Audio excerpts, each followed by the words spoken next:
ধরো মাসের শেষে হাতে টাকা নেই, কিন্তু বিলের পর বিল আসছে, তখন মনে হয় একটা ক্রেডিট কার্ড থাকলে ভালো হতো। কিন্তু জানো কি, বেশিরভাগ মানুষ এই ভাবনা থেকেই টাকার ফাঁদে পড়ে। চলো দেখি ক্রেডিট কার্ডের 5টা মারাত্মক ভুল। প্রথম ভুল, শুধু মিনিমাম ডিউ পরিশোধ করা।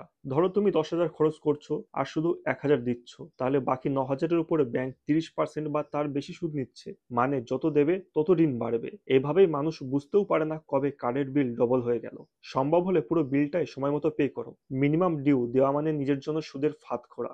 দ্বিতীয় ভুল, ক্রেডিট লিমিটকে নিজের টাকা ভাবা। ব্যাংক যদি 50,000 লিমিট দেয়, সেটা তোমার ইনকাম নয়, তাদের টাকা। অনেকে ভাবে আচ্ছা কার্ডে লিমিট আছে, খরচ করে ফেলি, কিন্তু মাসের শেষে বিল দেখে মাথায় হাত। ক্রেডিট লিমিট দেখো, কিন্তু নিজের খরচের লিমিট ঠিক রাখো, কারণ কার্ডের টাকায় তোমার আসল টাকা নয়। তৃতীয় ভুল, পেমেন্টে দেরি করা। একদিনও লেট হলে ব্যাংক জরিমানা নেয় আর তোমার সিভিল স্কোর নেমে যায়। এই স্কোরই ঠিক করে ভবিষ্যতে তুমি লোন পাবে কিনা। একটা ছোট ভুল আর তার প্রভাব অনেক দূর পর্যন্ত যায়। অটো পে বা রিমাইন্ডার সেট করো, যেন একদিনও দেরি না হয়। ক্রেডিট স্কোর ঠিক থাকলে ভবিষ্যতে অনেক সুবিধা পাওয়া যায়। চতুর্থ ভুল, একসাথে অনেকগুলো কার্ড নেওয়া।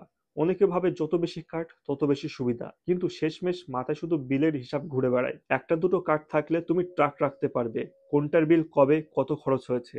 সেগুলো ভালোভাবে ম্যানেজ করতে পারলে সেটাই যথেষ্ট। পঞ্চম ভুল, অফারের লোভে ফাঁদে পড়া।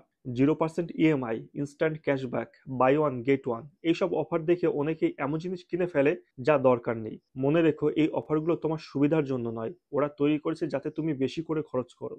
অফারের জন্য খরচ নয়, প্রয়োজনের জন্য খরচ করো। খরচ কম, শান্তি বেশি। তাহলে এখন বোঝা যাচ্ছে ক্রেডিট কার্ড খারাপ নয়, কিন্তু ভুল ব্যবহার করলেই সেটা ফাঁদ হয়ে যায়। ঠিকভাবে ইউজ করলে এটা তোমার সেরা ফিনান্সিয়াল টুল হতে পারে। তাই আজ থেকে শুরু করো স্মার্ট ক্রেডিট কার্ড ইউজ। ভিডিওটা ভালো লাগলে একটা লাইক দাও আর সেই বন্ধুকে পাঠাও যে সবসময় বলে ক্রেডিট কার্ড মানেই ডেঞ্জার।